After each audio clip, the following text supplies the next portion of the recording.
ଦର୍ଶକ ବନ୍ଧୁ, କ'ଣ ଆପଣମାନେ ଜାଣିଛନ୍ତି କେମିତି ପ୍ରଭୁ ଶ୍ରୀ ଜଗନ୍ନାଥ ଅଧା ଗଢ଼ା ହୋଇ ରହିଯାଇଥିଲେ? ଦର୍ଶକ ବନ୍ଧୁ, ଆପଣମାନଙ୍କୁ ହିନ୍ଦୁ ଧର୍ମରଥକୁ ସ୍ୱାଗତ। ଆସନ୍ତୁ ଜାଣିବା ପ୍ରଭୁ ଶ୍ରୀ ଜଗନ୍ନାଥଙ୍କ ଏହି କାହାଣୀ ବିଷୟରେ। ମଧ୍ୟ ଭାରତରେ ଇନ୍ଦ୍ରଦ୍ୟୁମ୍ନ ନାମକ ଏକ ରାଜା ରହୁଥିଲେ। ତାଙ୍କ ରାଜ୍ୟର ନାମ ଅବନ୍ତୀ ଥିଲା, ଯିଏକି ଭଗବାନ ବିଷ୍ଣୁଙ୍କର ବଡ଼ ଭକ୍ତ ଥିଲେ। ସେ ସଦାସର୍ବଦା ଭଗବାନ ବିଷ୍ଣୁଙ୍କର ଦର୍ଶନାଭିଳାଷୀ ଥିଲେ। ଥରେ ଗୋଟିଏ ଋଷି ତାଙ୍କ ରାଜଉଆସକୁ ଭ୍ରମଣ ସକାଶେ ଆସିଥିଲେ। ଆଉ ରାଜାଙ୍କୁ ଗୁପ୍ତ ମନ୍ତ୍ରଣା ଦେଇ କହିଥିଲେ ଯେ, ହେ ରାଜା, ଓଡ଼ିଶାରେ ଭଗବାନ ବିଷ୍ଣୁଙ୍କର ଭବ୍ୟ ରୂପ, ଯିଏକି ପ୍ରଭୁ ନୀଳମାଧବ ରୂପରେ ପୂଜା ପାଉଛନ୍ତି, କିନ୍ତୁ କେଉଁ ଜାଗାରେ ପ୍ରଭୁଙ୍କୁ ପୂଜା କରାଯାଉଛି ତାହା ଆପଣଙ୍କୁ ସନ୍ଧାନ କରିବାକୁ ପଡ଼ିବ। ଏହା ଶୁଣି ରାଜା ଅତ୍ୟନ୍ତ ଖୁସି ହୋଇଯାଇଥିଲେ। ଆଉ ଆଦେଶ ଦେଲେ ମନ୍ତ୍ରିମଣ୍ଡଳକୁ, ଆଉ କହିଲେ, ଓଡ଼ିଶା ପ୍ରଦେଶର ଚାରିଦିଗକୁ 4 ଜଣ ଉଚ୍ଚ ମସ୍ତିଷ୍କ ଆଉ ବିଚକ୍ଷଣ ବ୍ୟକ୍ତିବିଶେଷଙ୍କୁ ପଠାଇ ଦିଆଯାଉ। ସେମାନେ ପ୍ରଭୁ ନୀଳମାଧବଙ୍କ ସନ୍ଧାନ ଖୋଜି ମୋତେ ଆସି ଜଣାଇବେ। ଏହା ଶୁଣି ଚାରିଦିଗକୁ 4 ଜଣଙ୍କୁ ପଠାଇ ଦିଆଗଲା। ଓଡ଼ିଶାର ପୂର୍ବ ଦିଗକୁ ଅବନ୍ତୀ ରାଜ୍ୟର ମୁଖ୍ୟ ପୂଜାରୀଙ୍କ ଭାଇ ବିଦ୍ୟାପତିଙ୍କୁ ନିଯୁକ୍ତି କରି ପଠାଯାଇଥିଲା। ବିଦ୍ୟାପତି ବାହାରି ପଡ଼ିଲେ ପ୍ରଭୁ ନୀଳମାଧବ ଅର୍ଥାତ୍ ଜଗନ୍ନାଥଙ୍କ ସନ୍ଧାନ ନିମନ୍ତେ। ସେ ଯେତେବେଳେ ସନ୍ଧାନ କରୁଥିଲେ, ଏମିତି ଜଙ୍ଗଲ ରାସ୍ତା ଦେଇ ଗଲାବେଳେ ସେ ଜଣେ ସୁନ୍ଦରୀ ନାରୀକୁ ଭେଟିଲେ। ଦେଖିଲେ ସେହି ନାରୀଟିକୁ। ପରିଚୟ ପଚାରିଲେ ସେହି ନାରୀଟିର। ସେହି ନାରୀଟି କହିଲେ, ମୁଁ ହେଉଛି ଏ ଜଙ୍ଗଲର ମୁଖିଆ ବିଶ୍ୱାବସୁ ଶବରର ଏକମାତ୍ର ପୁତ୍ରୀ। ମୋ ନାଁ ଲଳିତା, ଆଉ ଏମାନେ ହେଉଛନ୍ତି ମୋ ବନ୍ଧୁମାନେ। ଆମେ ଏ ଜଙ୍ଗଲକୁ ଫୁଲ ତୋଳିବାକୁ ଆସିଛୁ। ଏମିତି ଅନେକ କଥାବାର୍ତ୍ତା ହେଲାବେଳେ ବିଦ୍ୟାପତିଙ୍କ ମନରେ ଲଳିତାଙ୍କ ପ୍ରତି ପ୍ରେମ ଭାବ ଆସିଲା। ବିଦ୍ୟାପତି ସେହି ଜଙ୍ଗଲରେ କିଛି ଦିନ ରହିଲେ। ସେହି ସମୟରେ ସେ ଲଳିତାଙ୍କୁ ପ୍ରେମ ବିବାହ ମଧ୍ୟ କଲେ। ଏମିତି ଜଙ୍ଗଲରେ ଅନେକ ଦିନ ଅତିବାହିତ କଲା ପରେ ଜଙ୍ଗଲର ଲୋକମାନେ ବିଦ୍ୟାପତିଙ୍କୁ ଭରସା କରିବାକୁ ଲାଗିଲେ। ଏମିତି ଅନେକ ଦିନ ବିତିଗଲା। ତାପରେ ଦିନେ ବିଦ୍ୟାପତି ଦେଖିଲେ ଯେ, ରାତି ପାହିବା ପୂର୍ବରୁ ଲଳିତାଙ୍କ ପିତା ମାନେ ବିଶ୍ୱାବସୁ ଜଙ୍ଗଲର ଫଳମୂଳ ସହ କିଛି ପୂଜା ସାମଗ୍ରୀ ଧରି ସେ ପୂଜା କରିବାକୁ ଯାଉଛନ୍ତି। ଏସବୁ ଦେଖି ଆଶ୍ଚର୍ଯ୍ୟ ସୃଷ୍ଟି ହେଲା ବିଦ୍ୟାପତିଙ୍କ ମନରେ।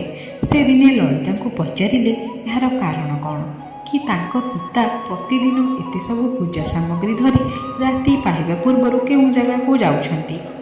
ହଠାତ୍ ଲଳିତା ମନା କରିଦେଲେ, ଆଉ କହିଲେ, ଏସବୁ ବିଷୟରେ ମୋର ପିତା ମୋତେ କହିବା ପାଇଁ ମନା କରିଛନ୍ତି। ଅନେକ କଥାବାର୍ତ୍ତା ପରେ ବିଦ୍ୟାପତି ଲଳିତା ଆଉ ତାଙ୍କ ପିତା ବିଶ୍ୱାବସୁଙ୍କୁ ବୁଝେଇଲେ ଯେ, ମୁଁ ପ୍ରଭୁ ନୀଳମାଧବଙ୍କୁ ଦର୍ଶନ କରିବାକୁ ଚାହେଁ। ମୁଁ ପ୍ରଭୁ ନୀଳମାଧବଙ୍କର ପରମ ଭକ୍ତ। ଶେଷରେ ବିଦ୍ୟାପତିଙ୍କ ଅନୁରୋଧକୁ ରକ୍ଷା କରି ବିଶ୍ୱାବସୁ ଜଙ୍ଗଲର ଗୁପ୍ତ ଗୁମ୍ଫାରେ ରହୁଥିବା ନୀଳମାଧବଙ୍କ ସନ୍ଧାନ ବିଷୟରେ ବିଶ୍ୱାବସୁ ବିଦ୍ୟାପତିଙ୍କୁ ଜଣାଇଥିଲେ ଏବଂ କହିଲେ, ଆସନ୍ତାକାଲି ପ୍ରଭାତରେ ମୁଁ ତୁମକୁ ସେଠିକି ନେଇଯିବି, କିନ୍ତୁ ଗୋଟେ ସର୍ତ୍ତରେ। ସେହି ସ୍ଥାନକୁ ଗଲାବେଳେ ବିଦ୍ୟାପତିଙ୍କ ଆଖିରେ ଲାଗିବ କଳା କନା।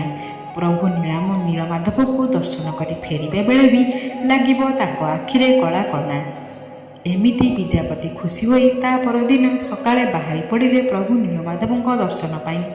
ସେ ଗୁପ୍ତ ଗୁମ୍ଫାକୁ ଯାଇ ପ୍ରଭୁ ନୀଳମାଧବଙ୍କୁ ଦର୍ଶନ କଲେ। ପ୍ରଭୁଙ୍କୁ ଦର୍ଶନ କରି କର୍ଣ୍ଣ ଲାଭ କଲେ, ଆଉ ଆଖିରେ କଳା କନା ବାନ୍ଧି ଫେରି ଆସିଲେ। ଏମିତି ଅନେକ ଦିନ ବିତିଗଲା। ମାସ ମାସ ଯାଇ ବର୍ଷ ବର୍ଷ ପୂରିଗଲା। ଏପଟେ ରାଜା ଇନ୍ଦ୍ରଦ୍ୟୁମ୍ନ ପ୍ରଭୁ ନୀଳମାଧବଙ୍କୁ ନ ପାଇ ଚିନ୍ତାରେ ବସିଥାନ୍ତି। ଠିକ୍ ଏହି ସମୟରେ ବିଦ୍ୟାପତି ପ୍ରବେଶ କରନ୍ତି, ଆଉ ରାଜଗୁରୁ ମଧ୍ୟ। ବିଦ୍ୟାପତି ଆସି ରାଜାଙ୍କୁ ପ୍ରଭୁ ନୀଳମାଧବଙ୍କ ସନ୍ଧାନ ବିଷୟରେ କହିଲେ। ବିଦ୍ୟାପତିଙ୍କ ମୁହଁରୁ ସବୁ ଶୁଣି ସାରିଲା ପରେ ରାଜା ଇନ୍ଦ୍ରଦ୍ୟୁମ୍ନ ବିଦ୍ୟାପତିଙ୍କ ସହ ତୁରନ୍ତ ବାହାରି ପଡ଼ିଲେ ଓଡ଼ିଶାର ପୂର୍ବ ଭାଗରେ ଥିବା ସେହି ଗୁପ୍ତ ଜଙ୍ଗଲକୁ। କିନ୍ତୁ ବିଦ୍ୟାପତି ରାଜାଙ୍କୁ ସେହି ଗୁମ୍ଫାକୁ ନେଲେ କେମିତି? କାହିଁକିନା ବିଶ୍ୱାବସୁ ତ ତାଙ୍କ ଆଖିରେ କଳା କନା ବାନ୍ଧିଥିଲେ।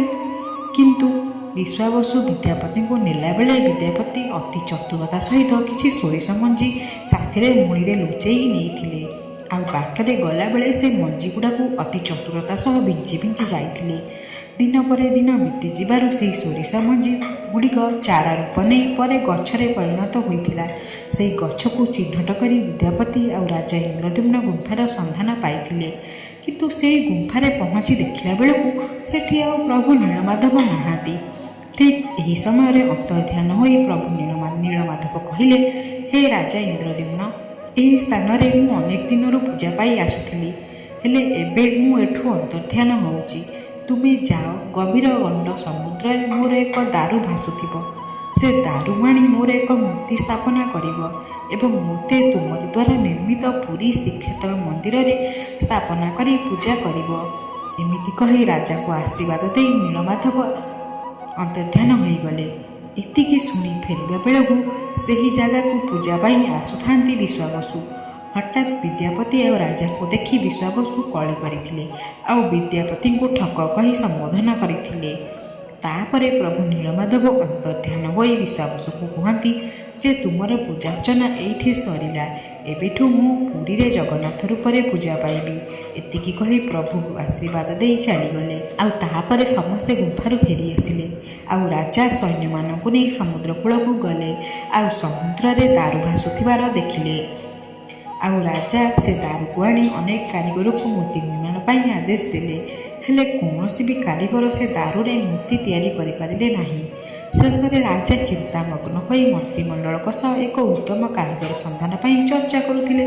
ଠିକ୍ ସେହି ସମୟରେ ଛଦ୍ମବେଶରେ ବିଶ୍ୱକର୍ମା ଆସି ପହଞ୍ଚିଲେ। ଆଉ ରାଜା ତାଙ୍କୁ ଦେଖି ପଚାରିଲେ, ତୁମେ କିଏ ଆଉ ଏଠାକୁ କାହିଁକି ଆସିଛ? ଏତିକି ଶୁଣି ସେ କାରିଗର ରୂପରେ ଆସିଥିବା ବୁଢ଼ା ବ୍ୟକ୍ତି ଜଣକ କହିଲେ, ମୁଁ ଅତି ଦୂରରୁ ଆସିଛି ବିଗ୍ରହ ନିର୍ମାଣ ପାଇଁ। ଏତିକି ଶୁଣି ରାଜା ଅତି ଆନନ୍ଦରେ ତାଙ୍କୁ ପ୍ରଭୁ ନୀଳମାଧବଙ୍କ ମୂର୍ତ୍ତି ନିର୍ମାଣ କରିବା କଥା କହିଲେ। ଏହା ଶୁଣି ବିଶ୍ୱକର୍ମା କୁହନ୍ତି ଯେ ମୁଁ ମୂର୍ତ୍ତି ନିର୍ମାଣ କରିବି, କିନ୍ତୁ ଗୋଟେ ସର୍ତ୍ତରେ, ଯେ ଯେଉଁ ସ୍ଥାନରେ ମୁଁ ପ୍ରଭୁଙ୍କ ନିର୍ମାଣ କରିବି ସେହି ସ୍ଥାନକୁ 21 ଦିନ ଆଉ 21 ରାତି କେହି ପ୍ରବେଶ କରିବେ ନାହିଁ। ସେହି ସ୍ଥାନରେ ମୁଁ ଏକା ରହି ପ୍ରଭୁଙ୍କୁ ନିର୍ମାଣ କରିବି।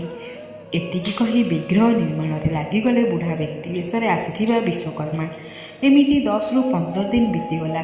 ଦିନେ ରାଣୀ ସେହି କୋଠରୀକୁ ଭ୍ରମଣ ପାଇଁ ଆସିଥାନ୍ତି, କିନ୍ତୁ ତାଙ୍କୁ କୌଣସି ଶବ୍ଦ ଶୁଣାଗଲା ନାହିଁ। ସେ ଆଶ୍ଚର୍ଯ୍ୟ ହୋଇ ରାଜା ଇନ୍ଦ୍ରଦ୍ୟୁମ୍ନଙ୍କୁ କହିଲେ, ହେ ରାଜା, କାରିଗର ଜଣକ ବୃଦ୍ଧ ବ୍ୟକ୍ତି 15 ଦିନ ହେବ ସେ କିଛି ଖାଇକି ନାହାନ୍ତି କି ପିଇ ନାହାନ୍ତି। ତାଙ୍କର କିଛି ହୋଇଗଲାଣି ତ? ତାଙ୍କର କିଛି ହୋଇଯାଇନି ତ? ଚାଲ ଆମେ ସେ କବାଟ ଖୋଲି ଦେଖିବା ଆଉ ତାଙ୍କର ଭଲମନ୍ଦ ବୁଝିବା। କିନ୍ତୁ ଏହି ସମୟରେ ରାଜା ମନା କରନ୍ତି ଆଉ କୁହନ୍ତି ଯେ କାରିଗର ଜଣକ ମୂର୍ତ୍ତି ନିର୍ମାଣ ପୂର୍ବରୁ ସର୍ତ୍ତ ରଖିଥିଲେ କି 21 ଦିନ ଆଗରୁ କବାଟ ନ ଖୋଲିବା ପାଇଁ। ଏହା ଶୁଣି ରାଣୀ କହିଲେ, ସେ ହେଉଛନ୍ତି ବୃଦ୍ଧ ବ୍ୟକ୍ତି, କହୁ କହୁ କହିଦେଇଥିବେ। ତାଙ୍କ କଥାକୁ ନ ଧରି ଆସ ଖୋଲିବା ସେହି କବାଟକୁ। ଆଉ ତାପରେ ରାଜା ବାଧ୍ୟ ହୋଇ ସେହି କବାଟକୁ ଖୋଲିଥିଲେ। ଆଉ କବାଟ ଖୋଲିଲା ପରେ ଦେଖିଥିଲେ ଏକ ଆଶ୍ଚର୍ଯ୍ୟ ଦୃଶ୍ୟ। ସେହି ଦୃଶ୍ୟଟି ହେଲା ପ୍ରଭୁ ଅଧା ଗଢ଼ା ହୋଇ ରହିଯାଇଥିଲେ। ତାପରେ ରାଜା ଭାବିଲେ ଯେ ସେ ସେହି ବୃଦ୍ଧ ବ୍ୟକ୍ତିଙ୍କ ସର୍ତ୍ତ ନ ରଖିଥିବାରୁ ପ୍ରଭୁ ଅଧାଗଢ଼ା ହୋଇ ରହିଗଲେ। ଆଉ ରାଜା କାନ୍ଦି କାନ୍ଦି ପ୍ରଭୁଙ୍କୁ କ୍ଷମା ପ୍ରାର୍ଥନା କରୁଥାନ୍ତି। ଠିକ୍ ସେହି ସମୟରେ ଭଗବାନ ଶ୍ରୀ ବିଷ୍ଣୁ ଅନ୍ତର୍ଦ୍ଧାନ ହୋଇ କହିଲେ ଯେ ହେ ରାଜା ଇନ୍ଦ୍ରଦ୍ୟୁମ୍ନ, ତୁମେ ଯାହା କରିଛ ସବୁ ଠିକ୍ କରିଛ। ଆଜିଠୁ ତୁମେ ଏହି ସ୍ଥାନରେ ମୋତେ ପ୍ରଭୁ ଶ୍ରୀ ଜଗନ୍ନାଥଙ୍କ ନାମରେ ପୂଜା କରିବ। ଆଜିଠୁ ମୁଁ ଏଇଠି ହିଁ ପ୍ରଭୁ ଶ୍ରୀ ଜଗନ୍ନାଥଙ୍କ ନାମରେ ପୂଜା ପାଇବି। ଆଉ ତାପରେ ରାଜା ଲାଗିଗଲେ ପ୍ରଭୁ ଜଗନ୍ନାଥଙ୍କ ବିଗ୍ରହ ପ୍ରତିଷ୍ଠା ଆଉ ମନ୍ଦିର ପ୍ରତିଷ୍ଠା ପାଇଁ। ଏହାପରେ ଅତି ଧୁମଧାମରେ ମନ୍ଦିର ପ୍ରତିଷ୍ଠା ହେଲା ଆଉ ପ୍ରଭୁ ଶ୍ରୀ ଜଗନ୍ନାଥ ବିଗ୍ରହ ମଧ୍ୟ ପ୍ରତିଷ୍ଠା ହେଲା। ଏହାପରେ ପ୍ରଭୁ ଶ୍ରୀ ଜଗନ୍ନାଥଙ୍କର ଖ୍ୟାତି ସାରା ସଂସାର ଜାଣିଲା। ଆଉ ତାପରେ ପ୍ରଭୁ ଶ୍ରୀ ଜଗନ୍ନାଥଙ୍କ ଶ୍ରୀକ୍ଷେତ୍ର ପୁରୀ 4 ଧାମ ମଧ୍ୟରୁ ଗୋଟେ ଧାମ ନାମରେ ପରିଚିତ ହେଲା। ତାହେଲେ ଦର୍ଶକ ବନ୍ଧୁ, ଆଜି ଆପଣ ଜାଣିଲେ କେମିତି ପ୍ରଭୁ ଜଗନ୍ନାଥ ଅଧା ଗଢ଼ା ହୋଇ ରହିଗଲେ। ଯଦି ଆପଣଙ୍କୁ ଆମର ଏହି କାହାଣୀଟି ଭଲ ଲାଗିଥିବ ତାହେଲେ ଲାଇକ୍ ଆଉ ସେୟାର ନିଶ୍ଚୟ କରିବେ। ଏମିତି ଆହୁରି ଭିଡ଼ିଓ ଦେଖିବାକୁ ଚାହୁଁଥିଲେ ଆମ ଚ୍ୟାନେଲକୁ ସବସ୍କ୍ରାଇବ୍ କରି ବେଲ୍ ଆଇକନ୍କୁ ନିଶ୍ଚୟ ପ୍ରେସ୍ କରିବେ। ତାହେଲେ ବନ୍ଧୁଗଣ, ଆଜି ପାଇଁ ଏତିକି। ରହୁଛି, ନମସ୍କାର।